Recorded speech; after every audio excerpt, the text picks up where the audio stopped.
So, all right. Sorry for being late, but we are Hello, back. hello. Oh God, man. Sorry. I was out the entire day, and Yeah, yeah, cool. we had to go pick up our what's it called again? We had to go. I mean, me and my wife had to go pick up our crib from our friend. That I see. she actually gave, Okay. yeah, she was able to give it to us for free, which is actually pretty nice. But I didn't have enough time to actually catch up on Andor, so I'll probably have to do that. But I had to like finish. I came home around like 8 o'clock. I'm like, fuck, and then I'm like, okay, I'm gonna quickly go ahead and watch the what's it called again? The most recent episode of Rings of Power, and Power. oh my god, dude, oh man, I told ya. it's like I'm like literally the first like yeah couple minutes is like, what the fuck is What this the? musical? Like, Exactly. I got so mad at that. That's what I was trying to tell you yesterday. It's like, what the hell? yeah, it's pretty goddamn. It's just like the constant singing, and then the fact that she said not all who wander are lost pissed me off. I think that is just like it's because that's like Galadriel's like line from Fellowship of the Ring or something like that, like from the original trilogy, and that's one of the lines she says. Oh, okay. And the fact that she says, "Nah, all who wander or wanders," or I'm like, bitch. I was like, why? And oh man, it's yeah, it's literally I was trying to like so hard not to like roll my eyes because like it will probably like destroy the back of my eyelids because of how hard I'm rolling. But yeah, man. Okay, what did you think of that of that episode?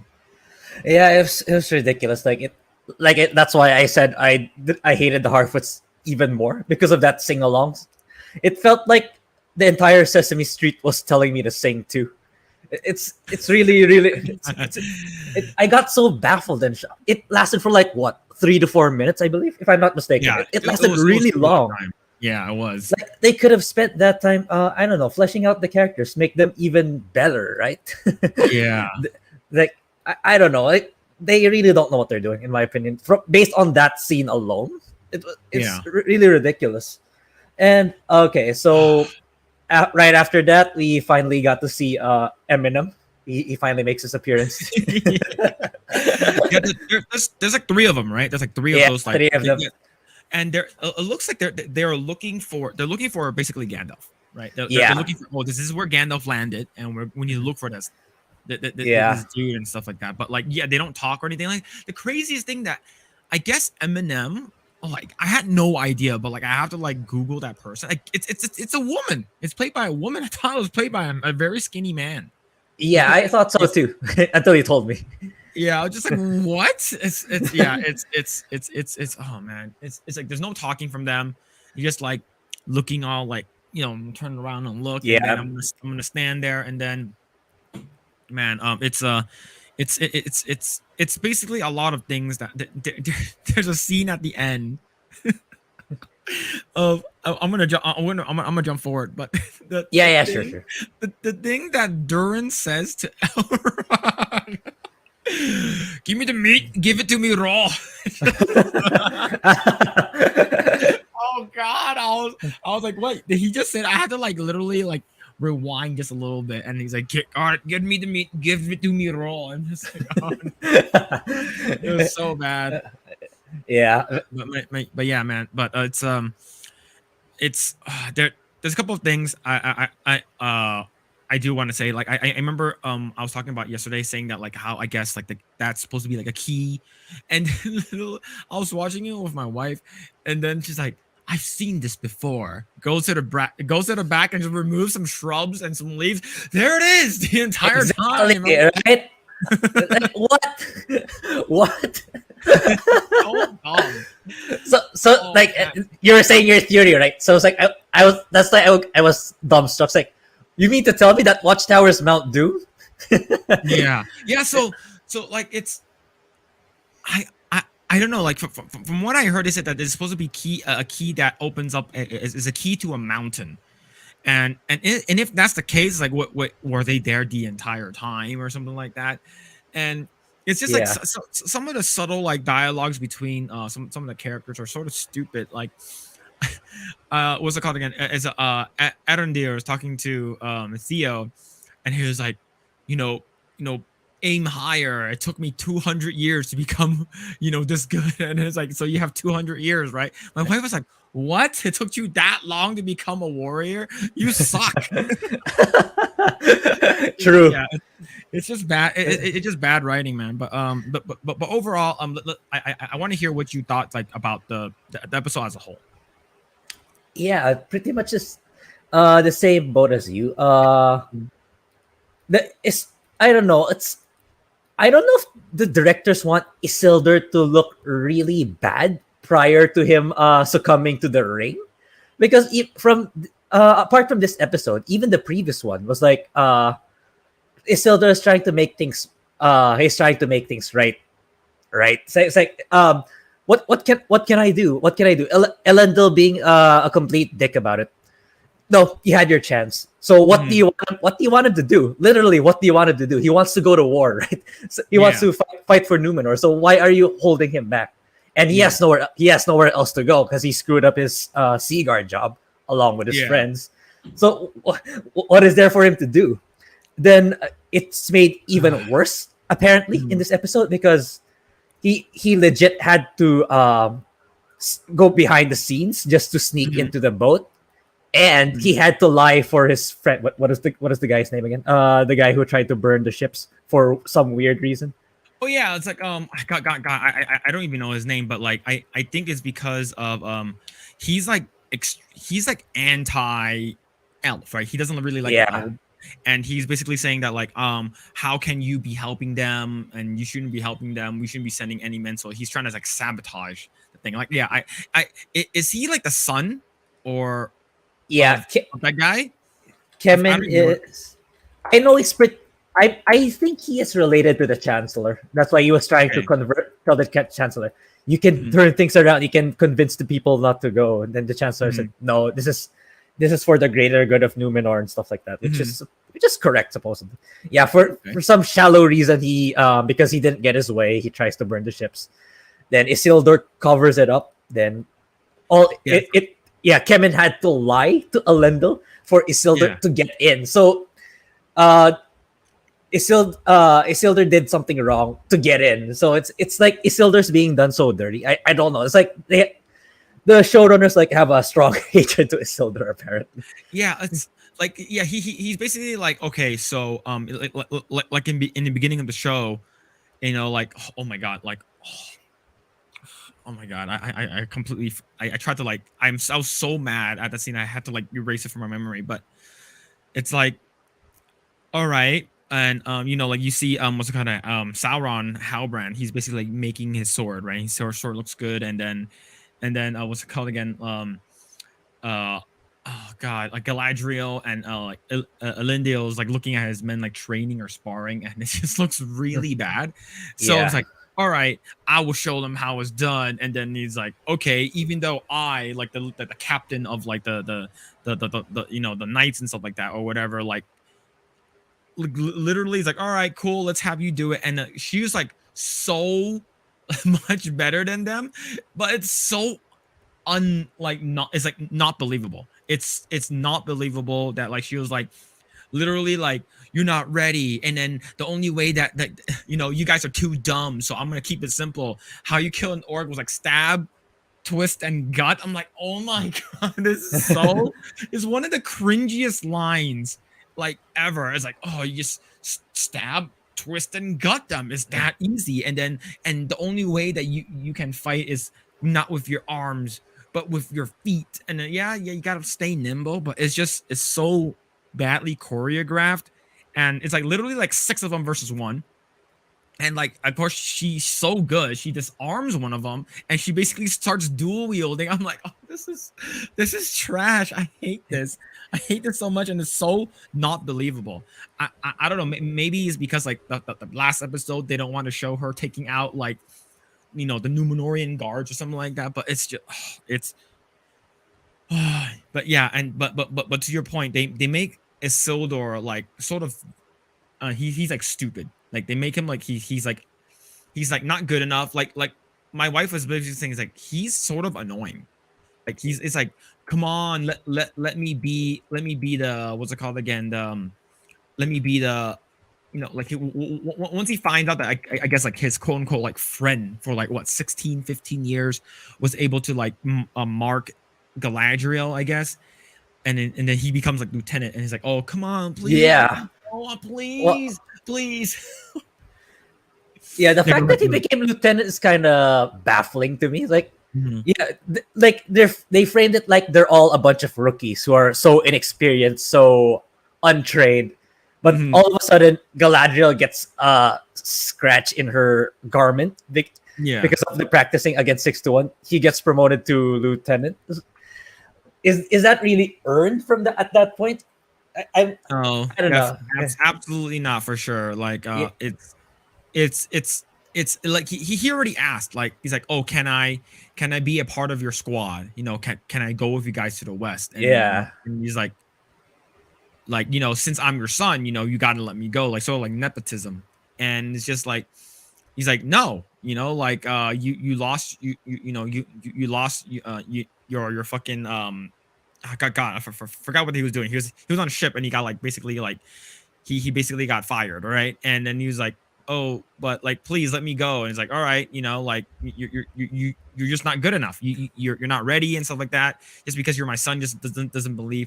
So he has that sort of like, that's the entitlement of like, oh, just because I'm your son, you have to let me go. And I thought it was just him, just like being annoying. And then later him like asking his friends, please let me go. And I'm just like, oh God, just shut up. Like, you did not show that you're worthy of even like taking, like, you weren't even participating and trying to like maybe, you know get the better of what's going Galadriel at all. Like, I haven't seen you in any fights or anything like that.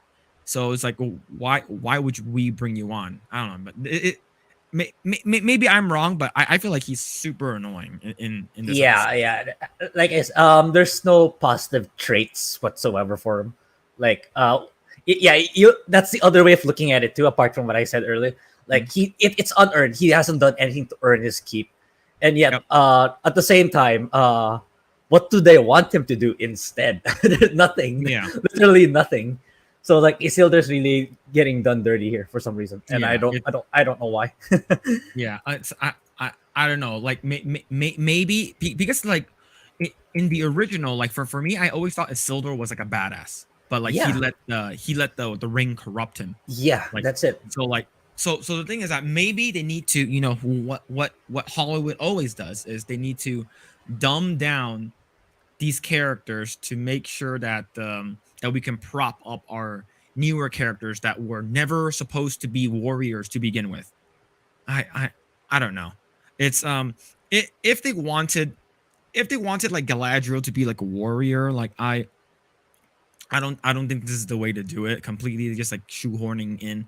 And God, I hate the part where she comes in with like her armor, because her armor reminds me of Captain Marvel's armor. It's because it has the star. Oh, It has a little oh, star okay. on her, and it's like the same type of star too. So I'm just like, oh my God, this is not a good look. And I remember the newest version of Photoshop, right? Like, so I use Photoshop for work, and then if you update to the newest version of Photoshop, 2023, I believe, like, literally, like, the image that pops up is Galadriel. I'm just like, it's like a Really? drawn, yeah, it's a drawn version of Galadriel. Oh, But drawn version. Okay. yeah, a drawn version of her, but it's just like it's just sort of reminds me of the same is like, it has like the same energy as like Captain Marvel. But hold on, let me see if I can find it. But yeah, man, it's it's bad. Like, the whole Bronwyn thing, I don't know. Yeah, Yeah, that the part too. you told me was Bronwyn. so funny. But yeah, man, it's I don't know, but like, it's just like, we know that these actors are like good at what they do, but like, uh, I okay, I did not see the promo for the next week's episode, but I'm assuming next week, hope maybe something actually interesting happens, right? Did like did, did, Maybe. Yeah. did you watch the preview or the trailer? No, no, no. I usually just watch the episode straight. I don't really. I don't watch the previews anymore. Mhm. And it's just like for me, like, I try not to. to watch like any like spoilers or anything like that is because it's like when you're watching the previews, like it does spoil a lot of stuff, and it's like, oh wait, I actually wanted to like watch like like this could have been a moment that like it would have been cool when it's live, but yeah, like but I I don't know, I haven't like I'm just hating a lot of the stuff that happened in an episode. Like I don't care what happened with, like with the Harfoots. It's literally they're just singing and then Yeah, and and yeah. they are Harfoots. They are not good people. No, They are they're not good terrible. people. Yeah, exactly. They really want to leave them behind. Like, Mhm. okay, this guy's a burden. Leave him, leave him. Imagine doing that in real life, like leaving people behind just because they're an inconvenience for you. Yeah, It, what would you feel if that was done to you by other people? Huh? It's like, yeah, wow. it's awful. Yeah, it's really unbelievable. Yeah, No, apart from the wolf thing, yeah, yeah. I mean, everyone already knows at this point that he's Gandalf. I mean, yeah. nothing special about that. So what's it called again? Like didn't they sing a song like in episode 2 or something saying that like we don't leave anyone behind or something? Really? We need to go wasn't, back there, then. wasn't there like a song there like I forgot, it was the I believe it was the black Harfoot, like the older one, like the sort of scholar looking one, and like he's like walking, and then there's like these kids that are like following behind him, and it's like we don't leave anyone behind or something. I remember it. It's like immediately the Yeah, following episode, just because like his what's it called again? Oh god, Nori's dad like broke his ankle or his something like ankle, that. Like, right? oh, Yeah, we're gonna leave you behind now. it's not even for a major reason or not something criminal in nature. They already want to Yeah, leave him behind. Like, yeah, yeah. it's kind of absurd. Yeah, I can see that they're building towards that because like given like there it's implied for the past couple of episodes like let's leave them Mhm. behind, let's leave them behind. So it wouldn't be a surprise later on like the elder decides to, okay, that's it, you guys are being left behind. I mean, that's what I can see that's what they're going for, which is kind of ridiculous. Yeah. But Yeah. okay, so the story with what's it called again, with Elrond and Durin is basically like I guess that they show like I guess a little like cool animation looking thing, like it's sort of like, oh, back in the day, you know, like the tree with like the one elf and what's it called, and then there's the Balrog and stuff like that, and the light of Valinor is like diminishing because like their tree or some shit like that is like the blackness or the darkness is coming in, and they need like the mithril like has like a light within it that's supposed to be able to like I was that ever established, or was it this is the first time we heard of it? uh I well, according to because I watched the angry review, Mm-hmm. I don't recall if the mithril actually does that, but Alex did point out the tension between Gilgalad and Durin. That never happened. There's no tension between. They just created an artificial problem No, of okay. because they framed it in this episode like Gilgalad was knew it all along. He was just using Elrond as a means to get to the mithril. But Hmm. apparently there wasn't such thing. Like I I think Alex implied that the dwarves simply helped the elves outright because Hmm. of their need for the mithril. Yeah, Hmm. because this episode also implies that if they don't get their hands on the mithril, they will perish. They will die Yeah, it's quite by spring. yeah, I think maybe it's like you know, like how like I'm not sure, maybe like the darkness or something like that, that the light of some Valinor is keeping them alive or something like that. It's keeping all the elves alive, and if that light diminishes, it's like maybe their age will catch up with them and their immortality will just go away. I'm not sure, but it's just so like, okay, so now basically, you know, like the light that the Sumeril like that's inside like the freaking the mithril that's supposed to save all elf kind is it's in Durin's hand, and it's just they're really trying to like make something out of nothing. It's like, oh, let's make this interesting instead of making it like, oh, the reason why we need it is because of this. It's like, no, let's actually put drama in there. But you know, they're basically trying to stretch out like this small story of the second age into like 5 seasons. So like how are they going to be able to do that? And look, oh man, I was more upset in this episode than I was tired. Okay, don't granted I was damn tired and I was falling asleep, but I was more upset. Like when I saw the part where, like, I would say the only part that actually kept my interest was the exchange between like the elves and Durin. Like that's the only part that actually I was like, Yeah. okay, this part's fine. But all the other parts just so stupid. I don't know. Uh-huh. Oh man. There's so Yeah. it's we have 3 more episodes and then we have 4 more seasons.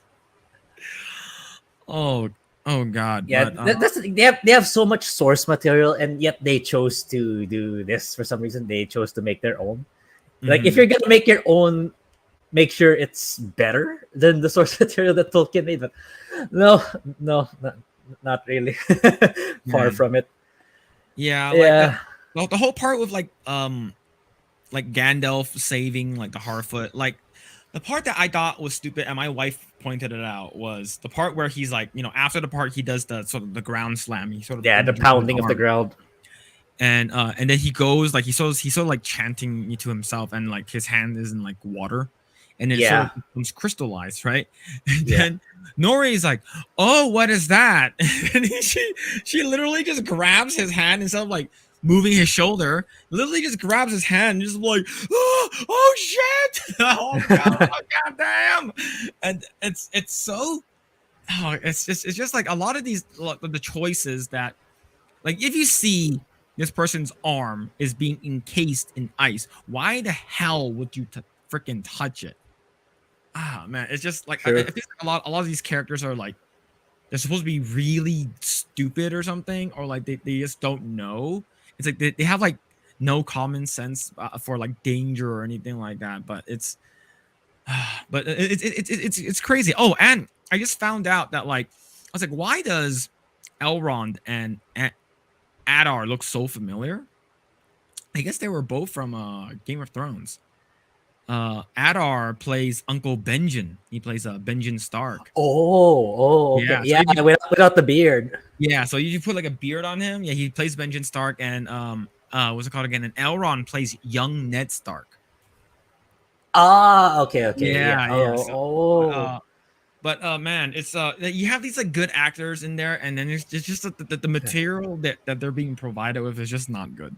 Yeah, I don't know. Benjen Stark got dirty too. Yeah. It was like the dumbest thing. What happened to him? Yeah, it's just yeah, he got done super dirty. Like he disappears, he comes back, and then he's like, "You gotta help me." No, I cannot cross the wall. Peace. And it's just like, oh, that's it. Charges into his death for no reason. Yeah, I'm so- he basically like he saves Was it Theon? Bran, right? I think. Oh, Yeah, Bran. Yeah, he saves Bran. Bran. Yeah.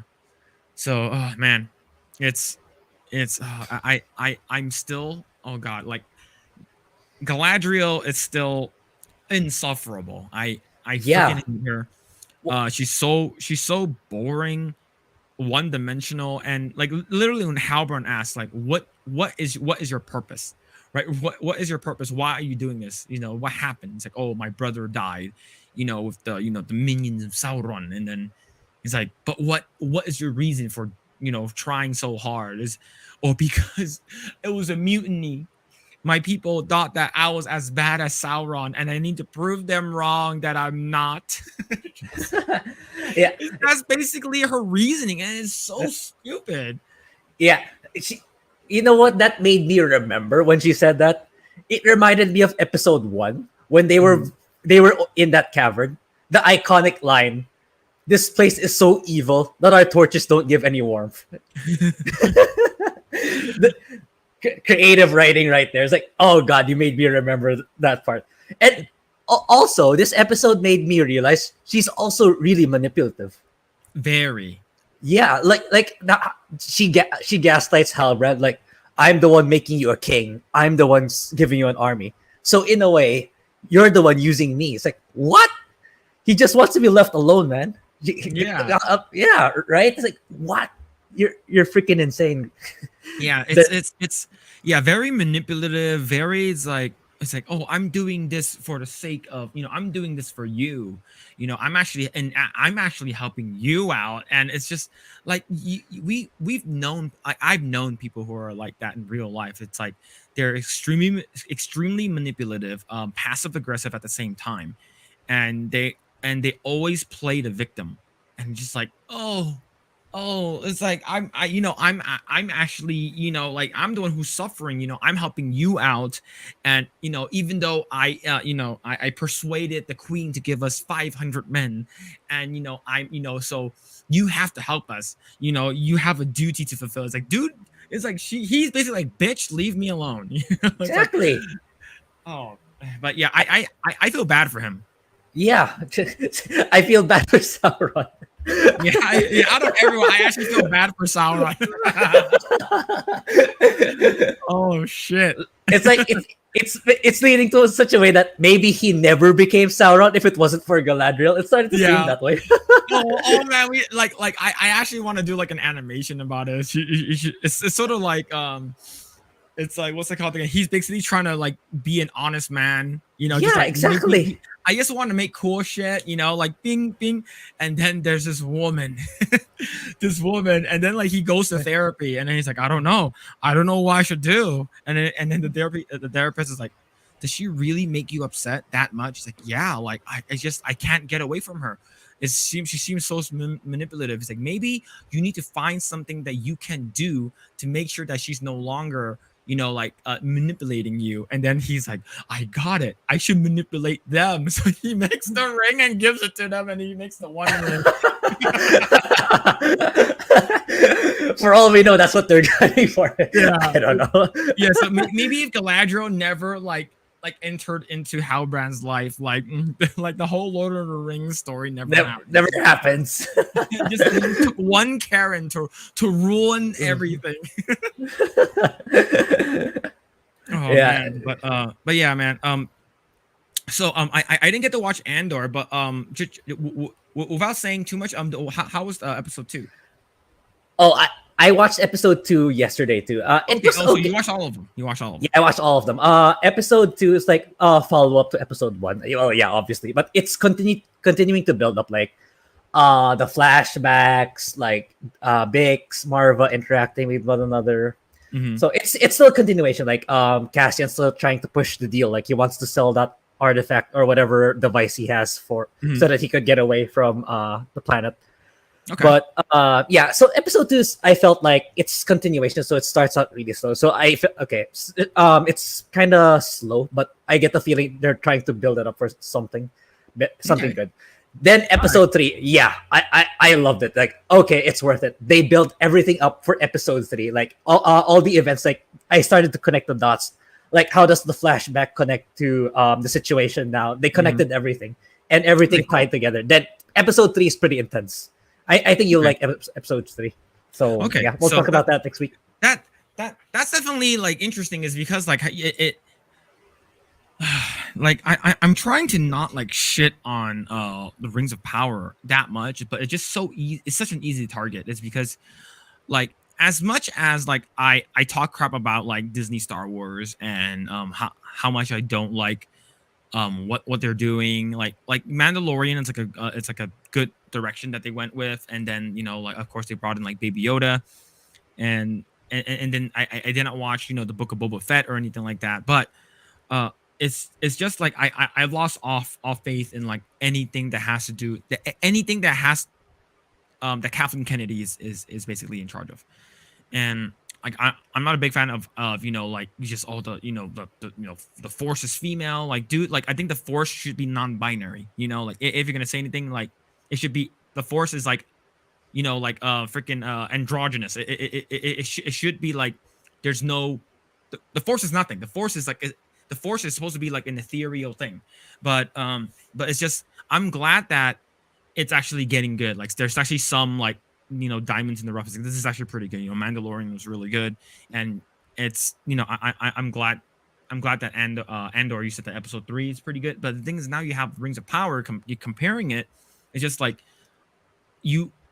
episode 3 is pretty damn good. It's a lot of build up, and then you get the good payoff. Versus as of right now, there has been nothing. It's just like maybe a little bit build up of they found this thing, what's gonna happen. It's just there's nothing. There's no story that I can just be like, I can't wait for next episodes because we know that this is going to happen, or that there's gonna be like some insane climactic like battle that's going to happen.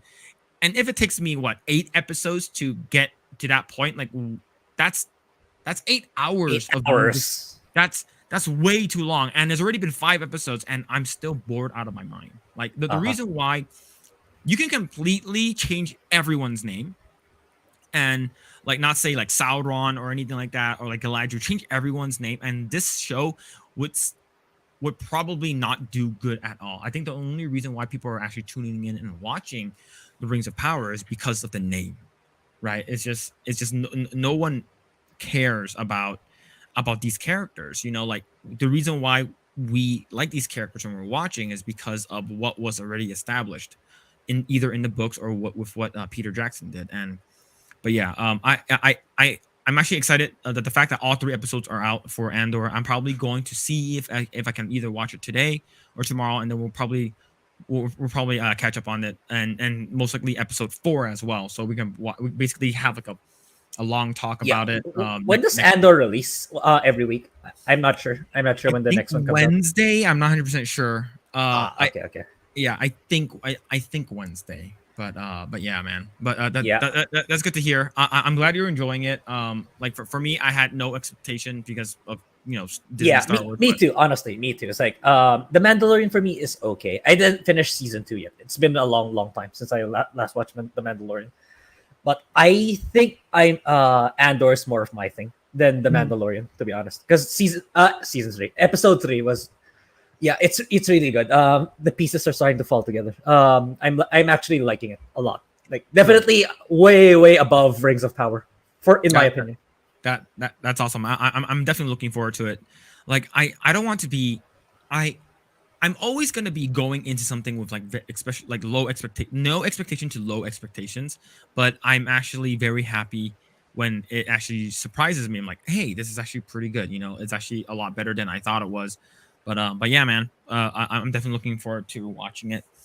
So, all right, so let's shift gears over to what's it called again? House of the Dragon. And it's House of the Dragon. This past episode, like I mentioned yesterday, you don't leave King's Landing. I think everything or most of everything happens in King's Landing, right? Like like you get what's it called again?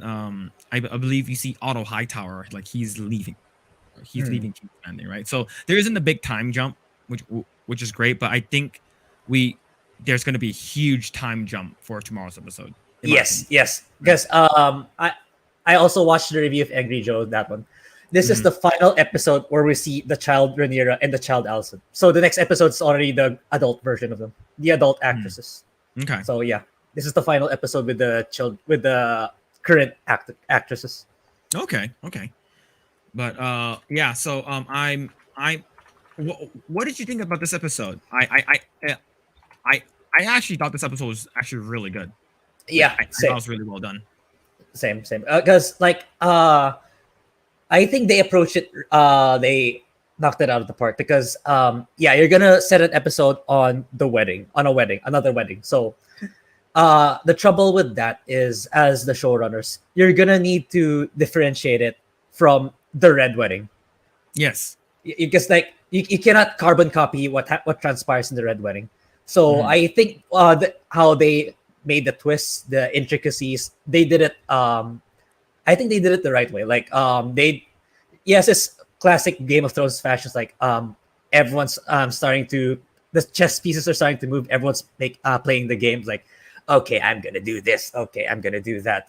Everyone's starting to move together, and you can see Viserys, like his health is deteriorating. I imagine the next episode might be his last, or maybe 2 more at most.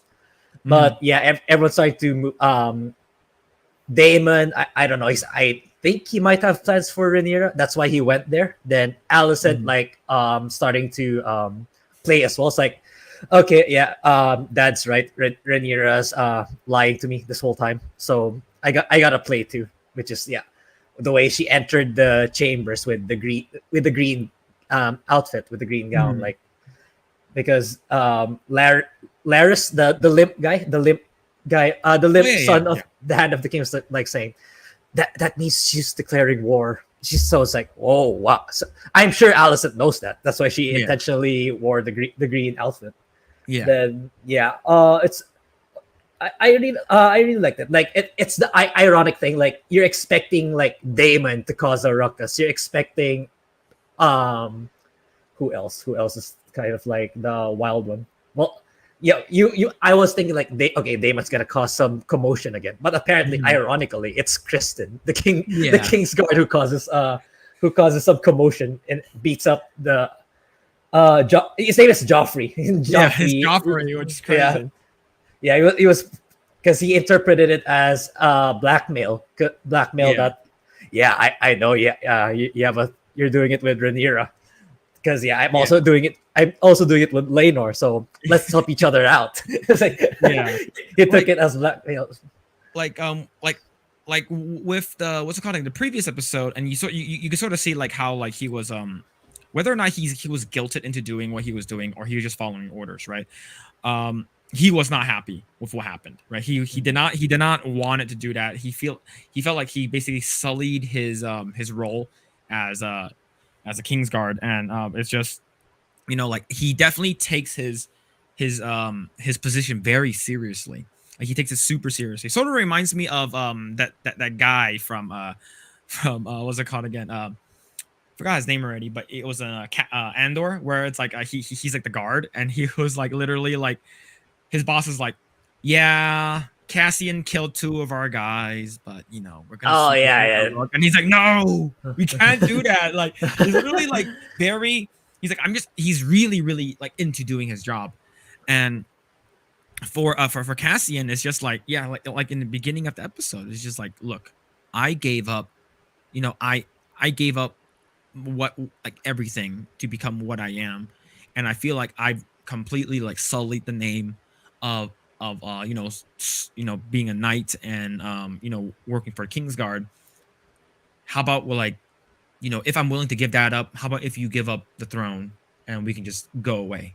We can just sail away, and we can just like don't have to worry about anything. And like, as but like I'm trying to see it in his side. Like, for me, I'm just like, no, this is I have nothing else. Like, this is it. And she's like, I understand where you're coming from, but like, the throne is bigger than any of this. And like, she's basically trying to take on her responsibility as the heir to the throne. And you're just like, damn, it's like he got the short end of the stick, right? Like, he Yeah. like everything that he did. It's just like he you could tell like he is emotionally like distraught, and he's like basically just extremely upset. And you have it's just like, like, he gave up everything. And then um what's it called again, you have him being summoned by Alicent. And like for me, I had a feeling that was gonna happen. It's like, Yeah. like she's talking about the whole Damon thing, and then versus he is talking about himself. And then she was like, oh, so whether or not it was with Damon or someone else, like, you are basically like you're no good anymore, and you lied to me, and we're like under this, like, with the werewood tree. It's like, you lied to the queen. Like, you're not lying to your friend, you lied to your queen. And like, she stood up. Alicent stood up for Rhaenyra over and over again. And like, to have this like a complete betrayal from this is just like, it sucks, right?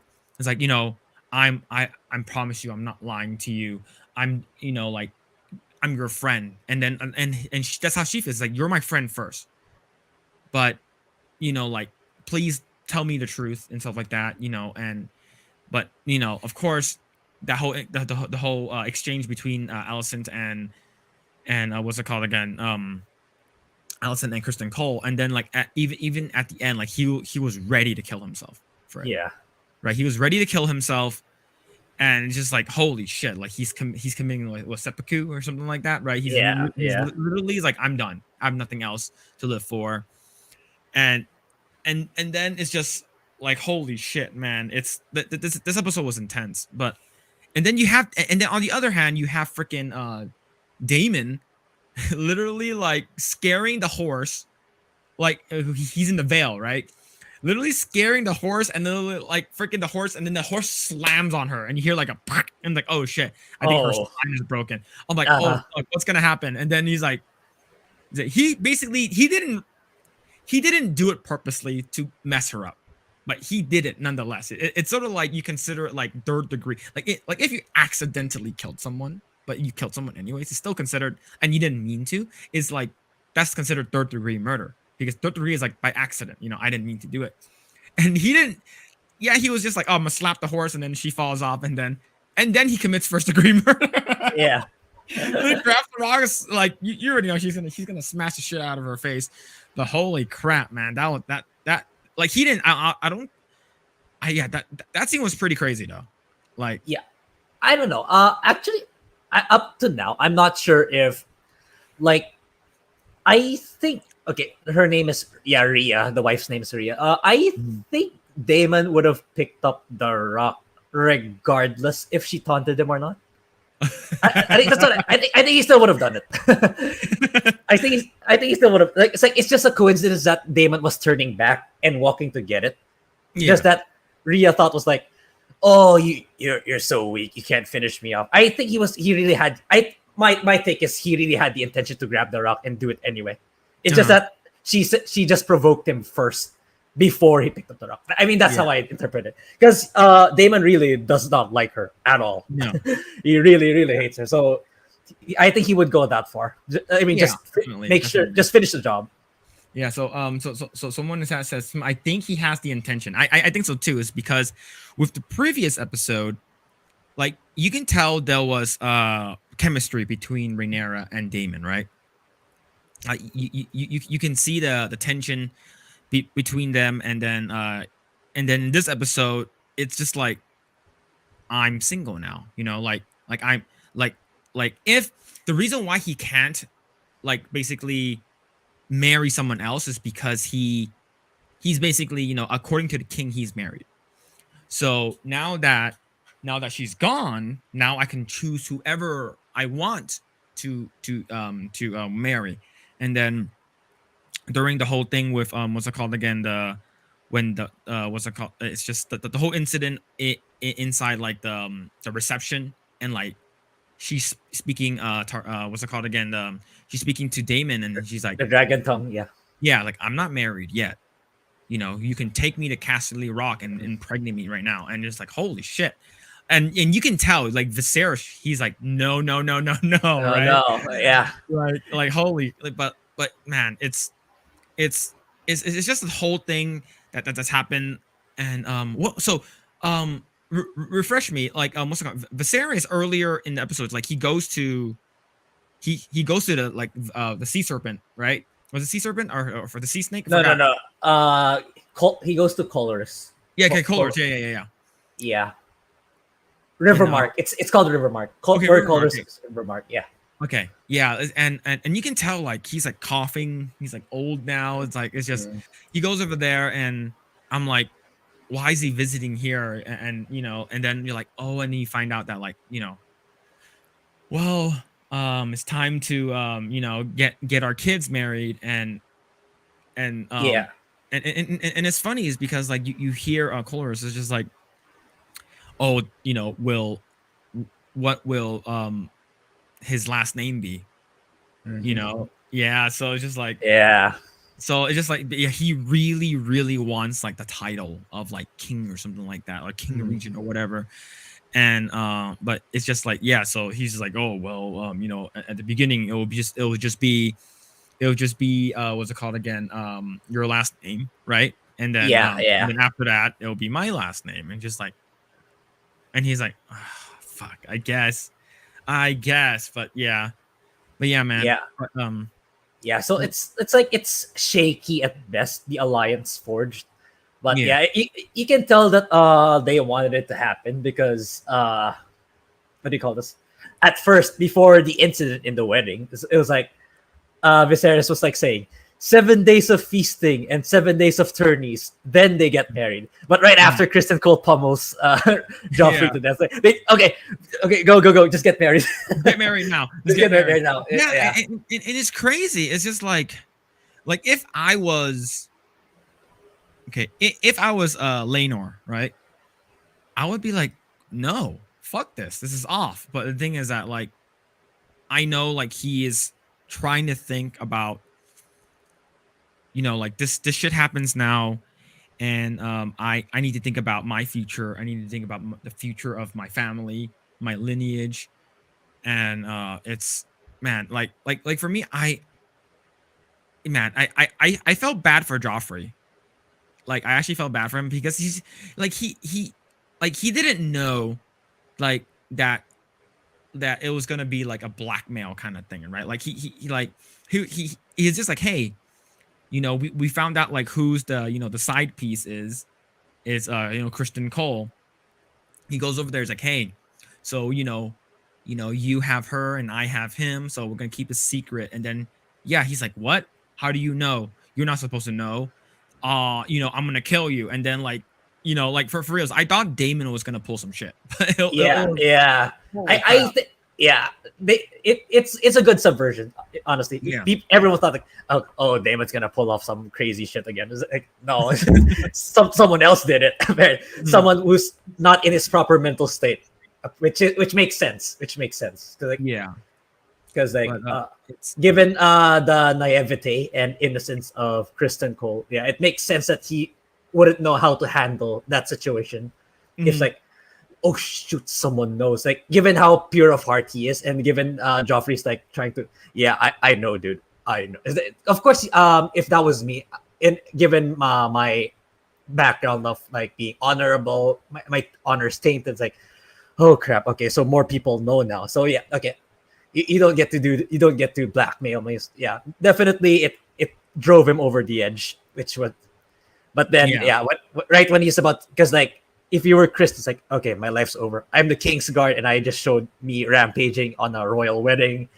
Okay, my life's over. But then you get saved, and a twist of fate, he gets saved by Alicent. Like, no, stop. I have plans for you. Stuff like Yeah. that. It's oh man, the crappy thing is that like I actually like I understand why Rhaenyra did what she did, but like it's sort of like it's like what can you do, right? You feel sorry for Sir Joffrey or Kristen? I feel sorry for both of them, Both of them. right? Because Joffrey did not see it coming, right? He did not see that he was gonna die that day, right?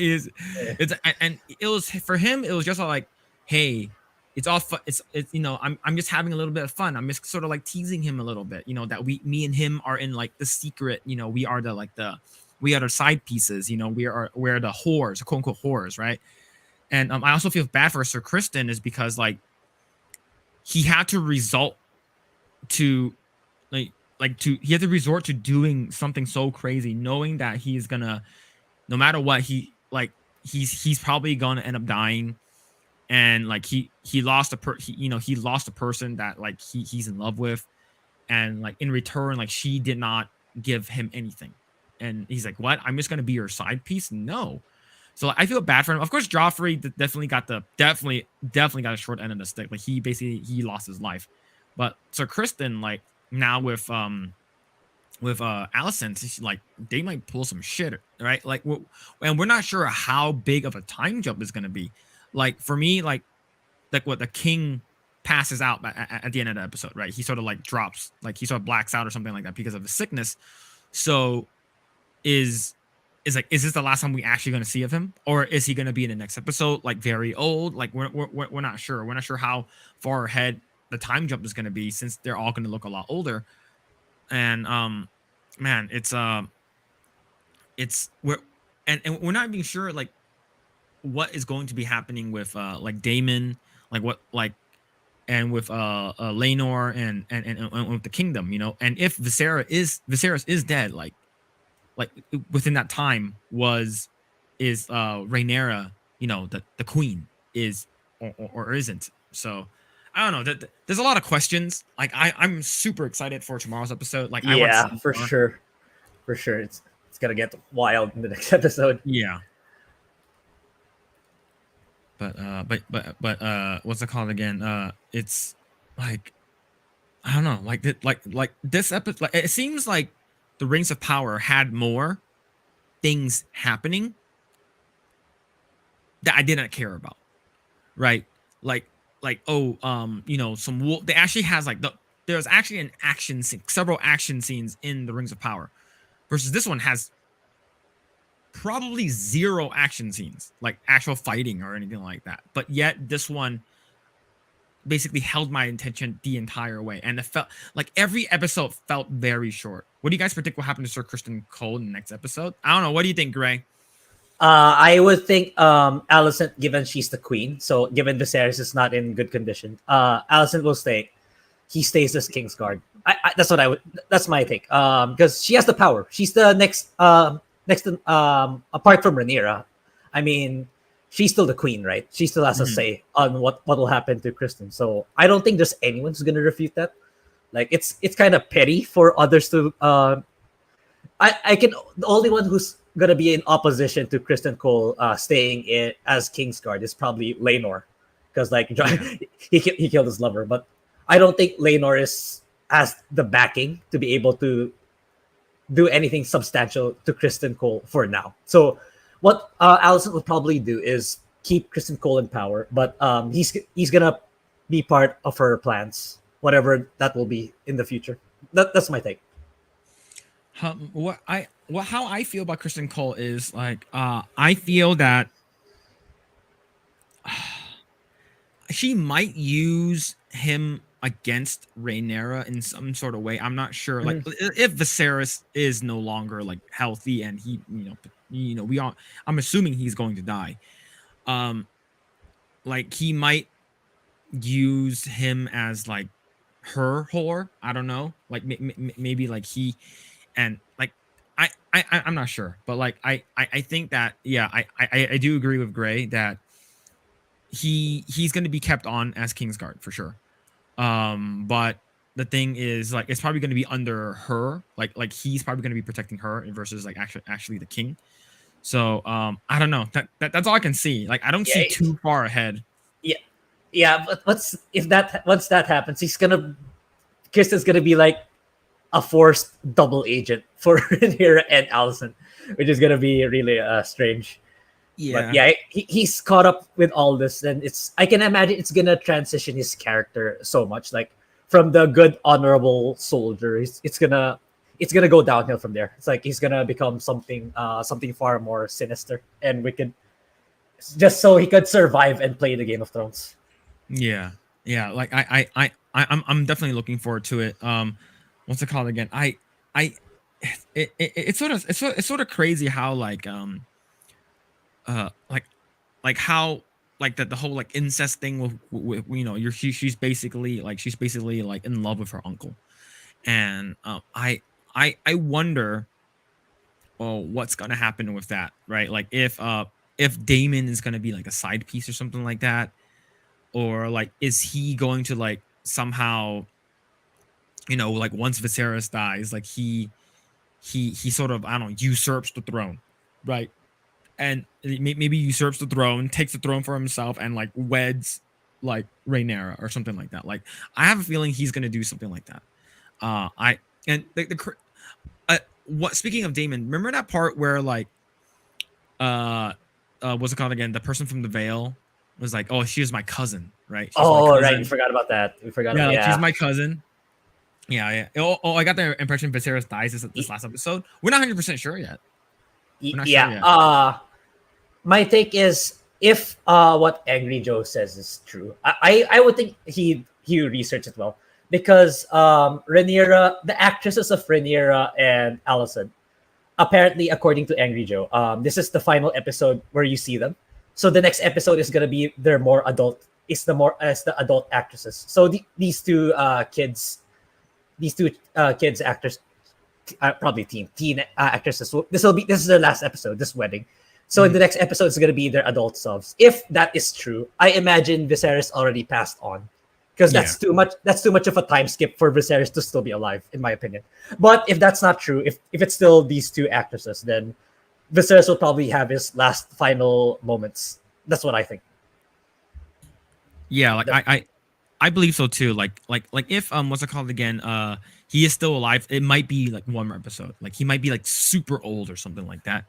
And but yeah, what's it called again? Like the cousin was just like, so you know, I'm married to her. And he's like, yeah, and I think you did it. And he's like, well, I was very sad, and you can't prove that I did it, but according to the papers I signed, I own basically like this area now. And he's like, fuck. Oh man, it's such a like, oh fuck, you know, like he knew what he was doing. Yeah, yeah, go ahead. Oh yeah. Speaking of, I think there's gonna be some tension there in this next episodes, like when Damon's at the Vale trying to claim his inheritance. So probably we'll see this. What's his name again? What? Gerald Royce. He was like he'll be there to dispute. No, Damon's the murderer and stuff like that. I imagine there's gonna be some sort of power play in the Vale too, at least a little bit, so that Viserys can claim the lands he is entitled to. So the is the Vale like part of the Eerie, like sort of like it's what's it called again? It's like the Moon Door people. It's like open the moon door. Is it? It's that's Vale, that right? one. Okay. The one wearing GOT, the 10-year-old is still breastfeeding with the mom. Yeah, that one. I remember that. That one. Yeah, I'm pretty sure it's the same one, the same kingdom. Hey, mommy, same. make the bad man fly. But man, it's I like sort of like reading. Reading what's it called again? Like people's and listening to like people who are reviewing this, like people are like, oh, you're gonna if you like this, you're gonna be liking what's to come and stuff like that. And it's because like those are people who read the books, and it sort of makes me want to actually like go either read the books or get like a audio book version of it, so I can I remember watching what's it called again? Watching Game of Thrones. And it was the Viper versus the Mountains, the episode right before it, and I was like, oh fuck, who's gonna win, right? And I didn't want to wait, so I immediately went online and Googled it, and I was like, oh, what? Shit. But like, you know, like so all I Googled was who wins, the Mountain or the Viper, and then it said the Mountain wins. I'm like, fuck, you know, like, and of course, like I didn't read the description of how he died, but like I guess like in the books, like he gets pummeled to death, like the Mountain grabs him by the neck and like punches him until like he turns into like nothing, sort of like how Joffrey died. But yeah, of course, they sort of made it more like, you know, quote unquote explosive by crushing his skull. But man, that's that if it's this is good. If you're into the more gritty details, it's better. I could say that because I read Game of Thrones season 1 through the book, because like there's subtle differences there. It's a lot more rated R for sure compared to the. I mean, if you think it's bad, the shows are bad. It's even worse in the book. It's even worse. Like Ned Stark when he was imprisoned by Cersei in season 1. In the shows, he looks so. In the TV show, he looks so dignified, but in the books, he was actually really weak already. He was all skin and bones. But it's a lot worse in the books. So if you're into even more gritty version, then yeah, I recommend you read the books or listen to the audiobooks. Man, you choose to spoil it for yourself? Yeah, I did. I didn't want to wait. I was like, oh, I have to wait a week. No, I need to know what happened. It's like, look, the part he's like, I need a champion, and then like you see like, you know, Obermart's like, I will be your champion. You know, like I'm like, oh god, this is so sick. And then it's like once when you start like really liking a character, George R. Martin just like kills them, and he's known for doing that, but like I couldn't wait, so I chose to Yeah, spoil it for yeah. myself. Oberyn could have won had he just finished them off already. It's like But no, yeah, no, no, you deserve to suffer. Tell him you killed that, you murdered, you raped that, you murdered, you killed that uh, children, right? yeah. And it's funny is because like what's it called again? Tyrion, he foreshadowed that he's like you could at least wear a helmet, right? Because if it wasn't if he had the helmet on when he got back fisted by he got backhanded by what's it called again, the The mountain, like mountain. he wouldn't have like lost all his teeth or something like that. And but yeah, it's holy crap, that was insane. I remember I might actually still have the clips left. I remember I watched I think I watched up to season end of season 4, and then I got my wife into it, and like so I would like film her like during the red wedding. Like I sort of like sneak and Oh, yeah. film her during the red wedding, and then I filmed her when what's it called again, when the mountain kills the viper, and what's it called, like, I also did the what's it called they call it the purple wedding, right? And they call it the purple wedding. It's like when Joffrey chokes and dies. You can see like her Oh, face. She was like, yes, yes. She was like, yeah. oh, but I remember like so when I started watching with her, I'm like, oh man, this is really good. Like I wanted to like sort of get her reaction. I think the last reaction I got her was hold the door. And Oh, so like the thing is I was watching it fresh too, but I was filming her at the same time. And it's like she was like trying so hard not to cry. But it's just and it's crazy because like I guess the whole door thing was actually like written by like George R. R. Martin. Like he actually had that, like that's one of the things that like they gave to D&D. And is like, yeah, so the reason why like his name is Hodor is because like Bran messed with his brain when he sort of like went back in time. I'm like, really? Like I guess like there's like a story of that. So but yeah, I man, it's just when I'm like I lost all faith in Game of Thrones, man. The House of the Dragon sort of like revitalizes that, even though I know it where it ends eventually. But I'm not sure. But are they making a like a Jon Snow TV show? Do you know? oh. I don't know. Rumors are all over the place. So Mm-hmm.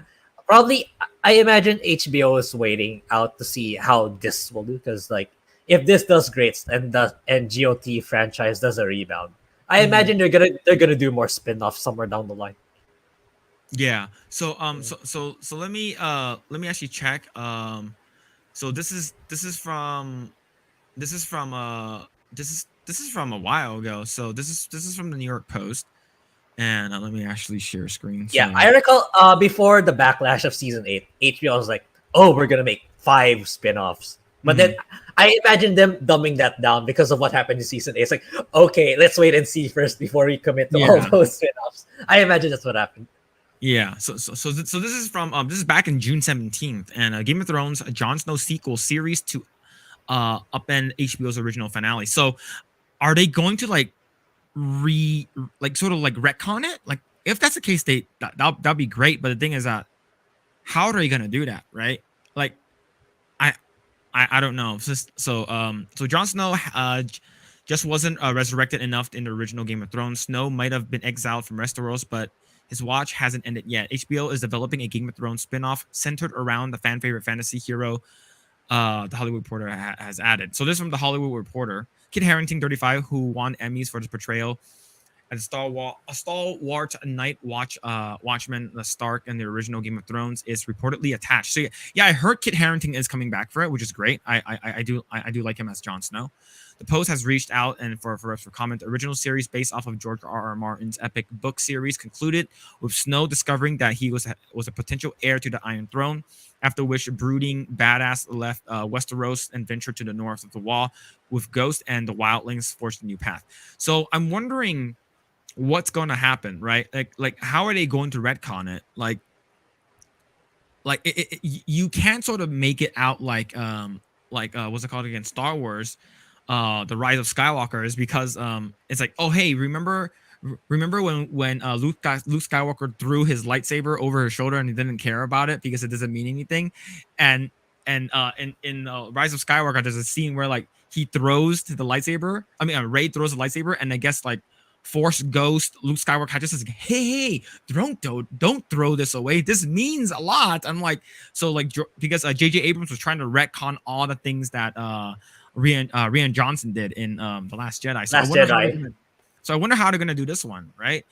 The industry outlets insider claimed in development series is moving boldly from a creative standpoint as the project will upend HBO's final Game of Thrones seasons and as the last word on the face of the surviving characters and the cable outlet's most watched Emmy-winning series ever. And while details are yet to be named, spin-off are still be hammered out. Given that it will be set in the aftermath of the Game of Thrones finale, the probable of that other surviving central characters such as the half-siblings Arya Stark and Sansa Stark, as well as Brienne of Tarth, could make an appearance per industry outlet. The Snow Show is one of the Game of Thrones projects in the works. Oh, so you're right. So it's one of the spin-offs. Yeah, so other spin-offs concluded House of the Dragon, the prequel series. One of 7. My God, they're making 7 spin-offs. Wow. Oh yeah, that's insane. That's crazy. One of 7 projects. So the fact that House of the Dragon is doing this well, they are definitely moving forward with this for sure, right? So right now, House of the Dragon is already out. The prequel series, which is set during 200 years before the events of the original series, Tales of the Dunk and Egg, 1,000 Ships, 9 Voyages, Flea Bottom, and the animated series. Oh, there's an animated series. Oh, okay. Wow. That could be pretty cool because sometimes the animated series actually does pretty damn well. I remember watching. I have more faith in animated series over TV series, honestly. Yeah, like I watched The Witcher season 2, and oh man, I was so disappointed. Like, really? Season 1. Yeah, I loved season 1. I haven't touched season 2. Yeah, so season 2 was like they changed some stuff, but like there's a lot of stuff that made me disappointed. Yeah, and then I watched like the animated series of The Witcher. There was it's like a prequel to like prequel to Geralt, right? And I'm like, this is great, like why can't they like that? That's why whenever I see like animated, like I prefer that. Like have you watched Invincible? Oh, not yet. Oh, if you like The Boys, you should watch Invincible. It's really good. It's really, really good. Oh, okay. The animated sounds interesting. So I wonder if it's like where in time is the animated? Like maybe it could be Dances of Dragons, right? Maybe like Aegon the Conqueror. Maybe there's too many fucking dragons that they can't like animate in like real like sort of like CGI, so they have to do it like an animated series. I think that could be fine. Like that'd be really, really cool because we're hearing a lot about Aegon the Conqueror, how Aegon the Conqueror did this, and like how much of a badass he was. It's because I believe it's supposed to be like him against like 2 of his siblings. I think it's like they're both females or something like that, and he ends up winning or something like that. But like I would definitely want to know more about that. That could be pretty cool. It's because they do that with Star Wars already, right? They have like a bunch of TV shows and like the animated and then the movies, and they're all like part of one big lore.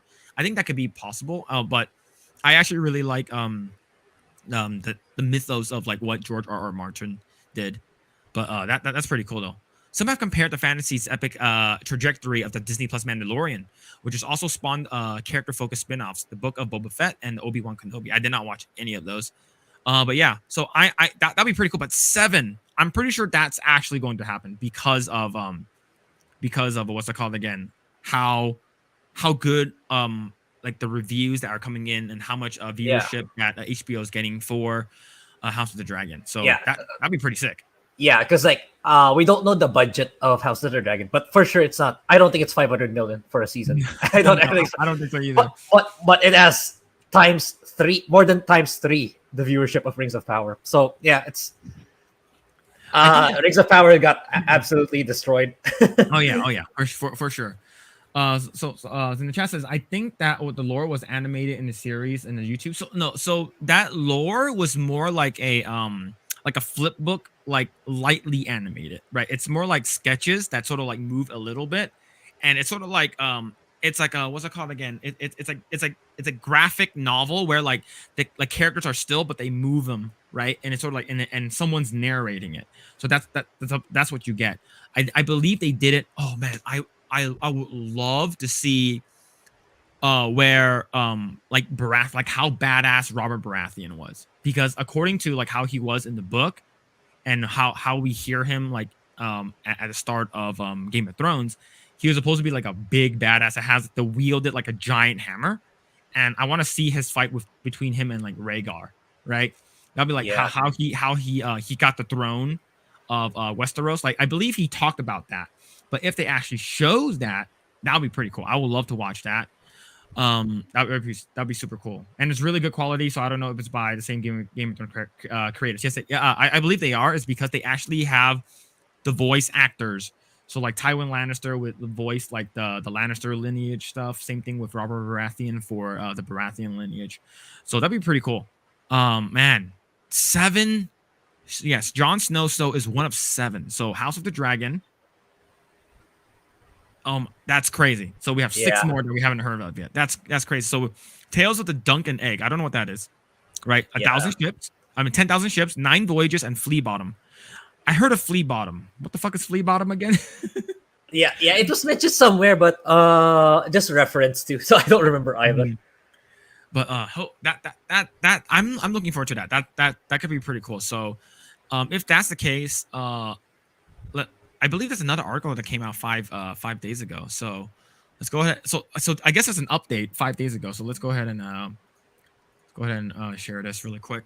Jon Snow sequel show leaks, fans spot a concerning new update. Prequels might be in vogue at the moment, but Game of Thrones fans are still holding out hope for a sequel that can resolve some of the show's biggest unanswered questions. After initially denying any plans to continue the original story, HBO has seemingly confirmed that Jon Snow sequel is on the way. However, a recent leak could be bad for anyone hoping the new show will fix all our problems of Game of Thrones finale. Jon Snow sequel revealed? ? The fact that this show exists is basically confirmed. But beyond that, we know very little. In recent interview, Jon Snow actor Kit Harington denied the knowledge of the sequel series when he was told by Josh Horowitz. The only thing that I'll say that is I know nothing about it. Oh my god! I know nothing. I know nothing, Jon Snow. But the story doesn't end there.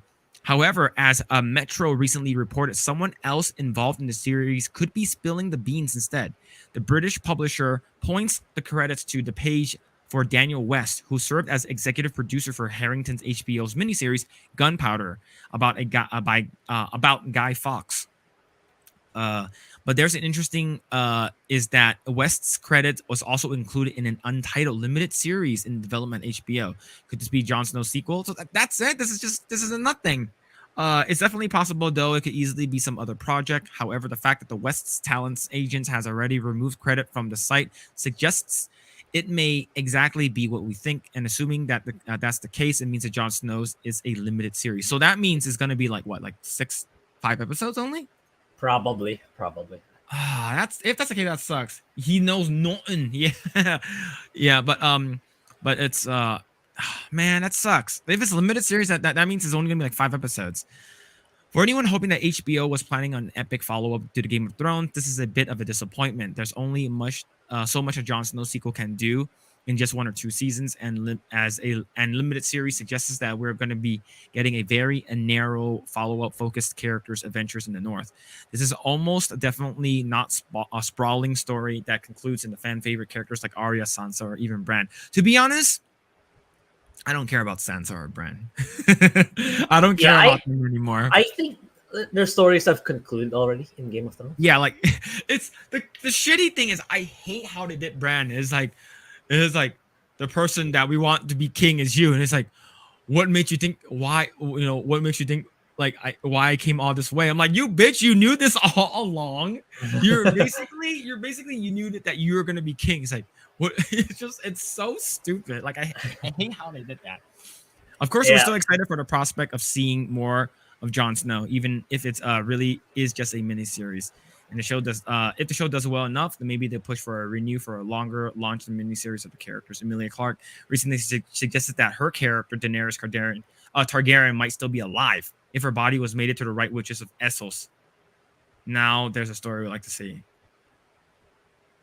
Uh, I'm not sure how I feel about that. Yeah, I'm not that sure either. But yeah, I looking at it, if I looking at House of the Dragon, I think HBO learned their lesson with regards to who to entrust the series to. Yeah. So hopefully they do right by all of them. Hopefully, I mean, Mhm. I don't want to ever see a show do bad because just for the sake of content. I mean, if it's good or bad, regardless, we're gonna talk about it a lot. Like we're gonna say it's really really good or it's really really bad.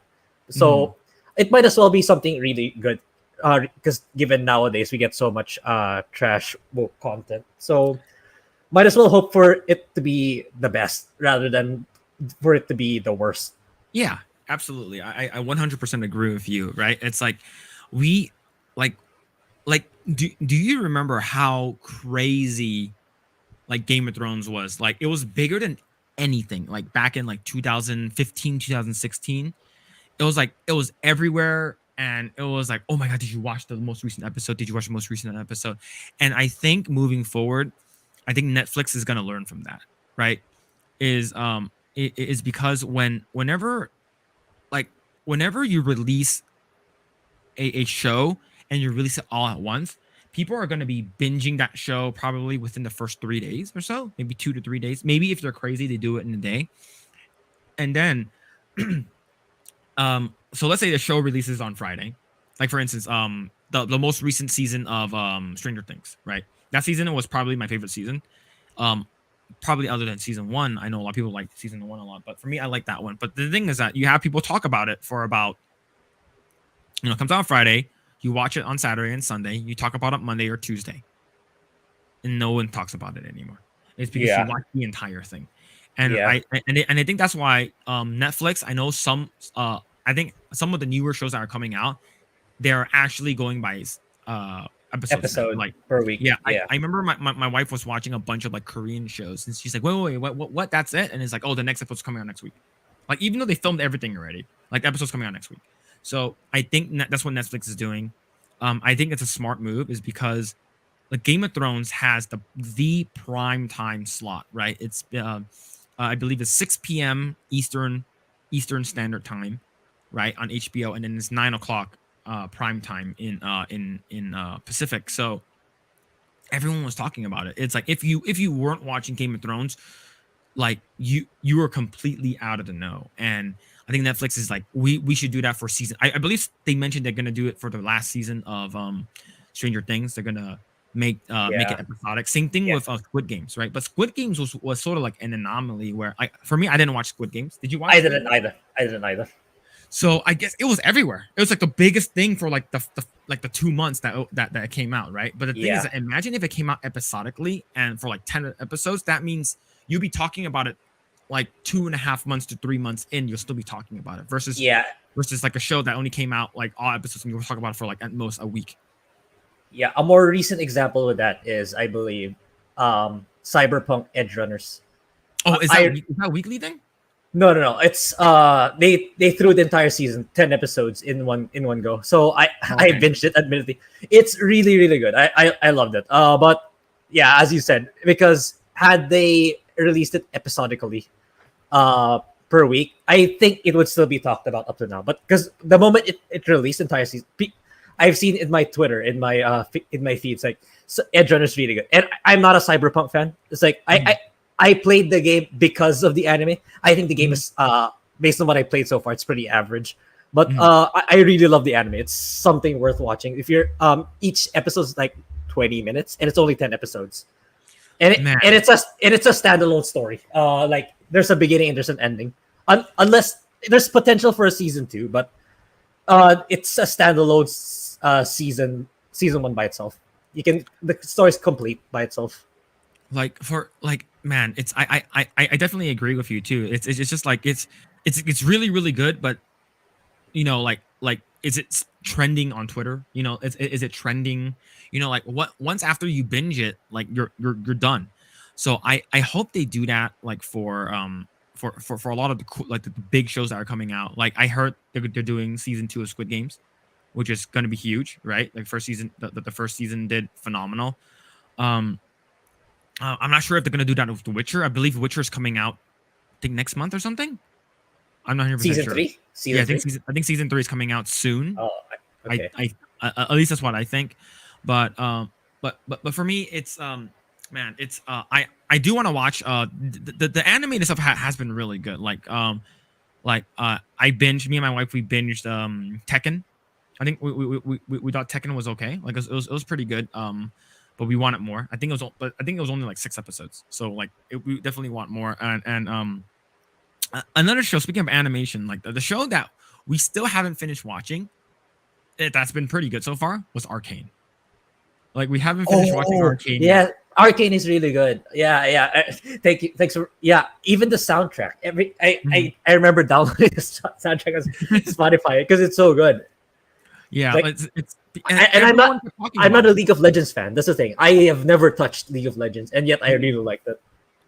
Yeah, it's the cool thing is like I like most of the main characters, like I was like, wait, that's not how Jinx is supposed to be. And then you see like how she gets her origin. Same thing as Vi. You're like, wait, oh, Vi is like this, and it's like, oh, it doesn't look like her. And then like the time jump happens. Like I believe it's like after the time jump, like we watched like the first like episode of the time jump where like you see Jinx as like as an adult, and then you're like, wait, I know this character. I know Jason. It's because I did used to play a whole bunch of League of Legends for quite some time.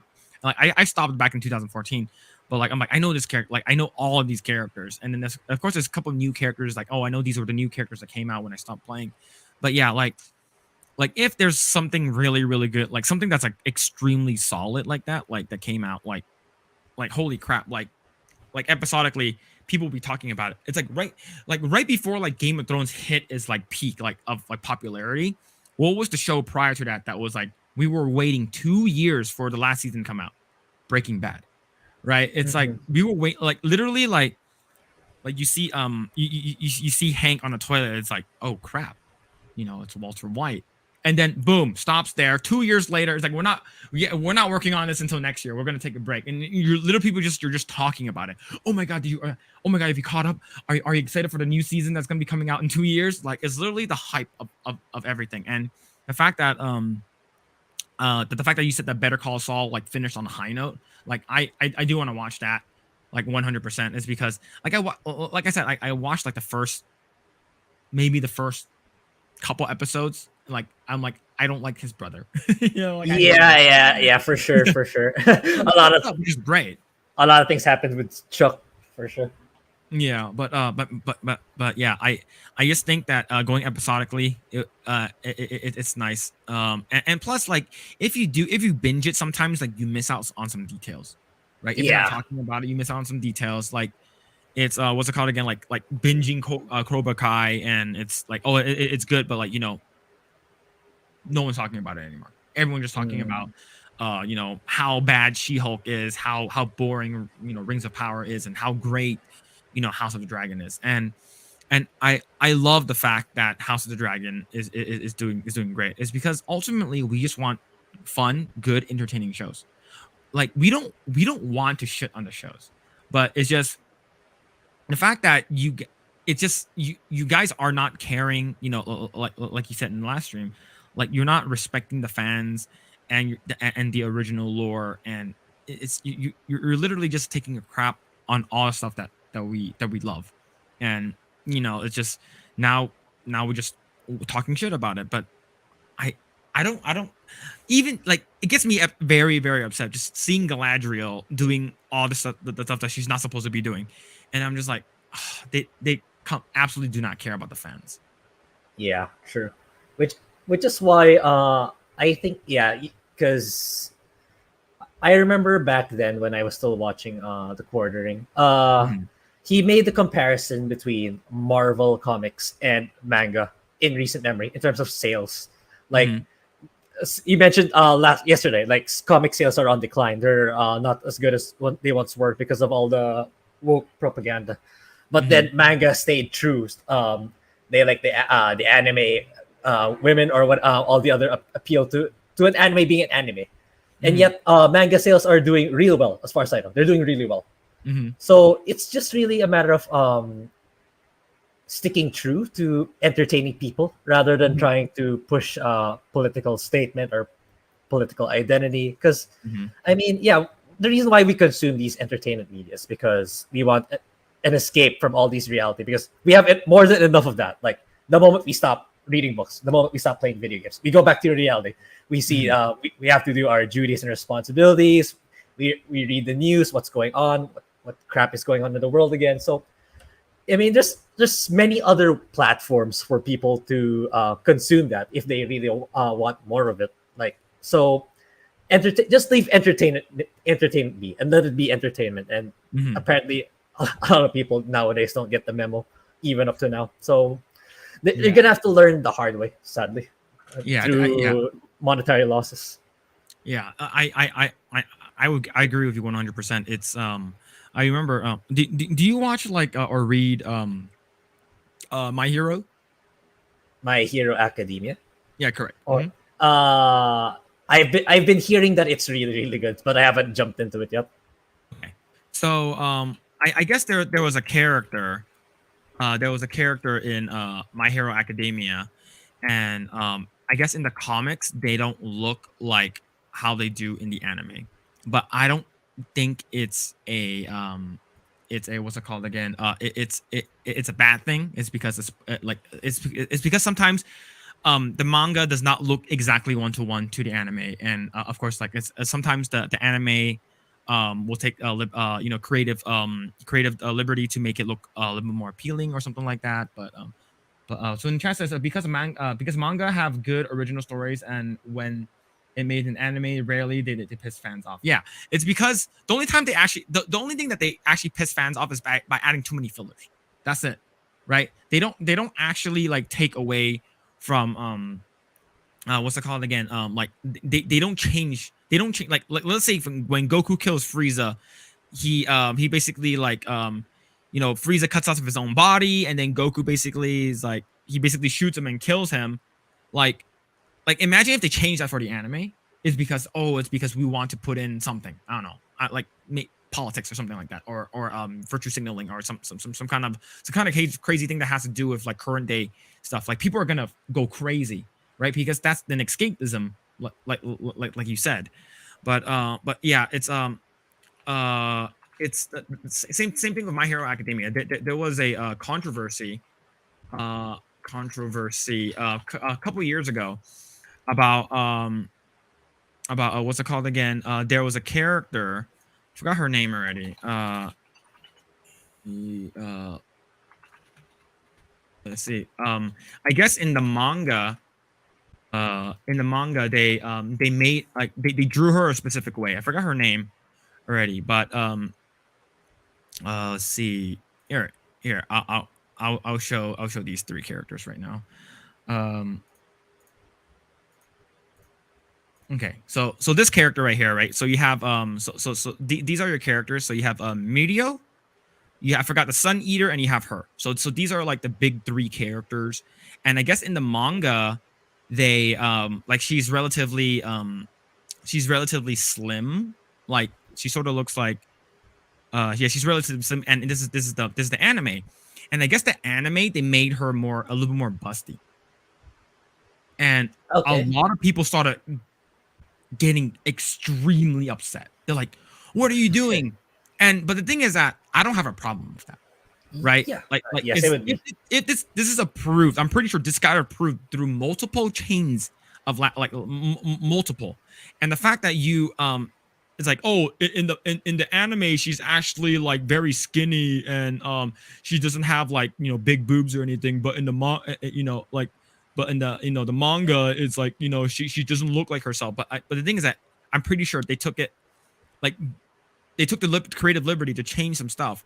And I think that people who were complaining about it were people who were like, you shouldn't sexualize characters. Like I'm just like, like, Dude. and that's the reason why I prefer Japanese medium in terms of like manga and anime, is because they don't give a shit, right? Yeah. They like the only time where I feel like they gave a shit about something was what's it called again, when they were making Final Fantasy VII remake. Yeah. And That's what I was thinking actually while you were saying yeah, that. You mean yeah, Tifa? yeah, with Tifa, because I guess according to her quote unquote stats, uh, her sort of, I guess like they did like how big her chest was, right? And yeah. Oh, so before going to sometimes there's changes, but not something where it fucks up the character or the whole story. Yeah, true, Yeah, right? for So sure. for the whole Tifa thing, I guess there was a like a I don't know, but like for me when they introduced Tifa, the original like Tifa stands, like don't change the original, and if you are remaking it, make it look like the original. And when they first introduced her, I guess like her bust wasn't as big as it was in the original, right? And they made the creative liberty of giving her a sports bra, is because like in actuality you wouldn't be fighting with just like Yeah. your tits hanging out, right? But I guess the original was that I guess like they actually her boob size was shrunk down 2 times, is because Nomura's like original concept, or what he wanted, I guess, like in terms of bra size, like her bra size was supposed to be like a G, which is extremely big, and then they shrunk her down to like a D.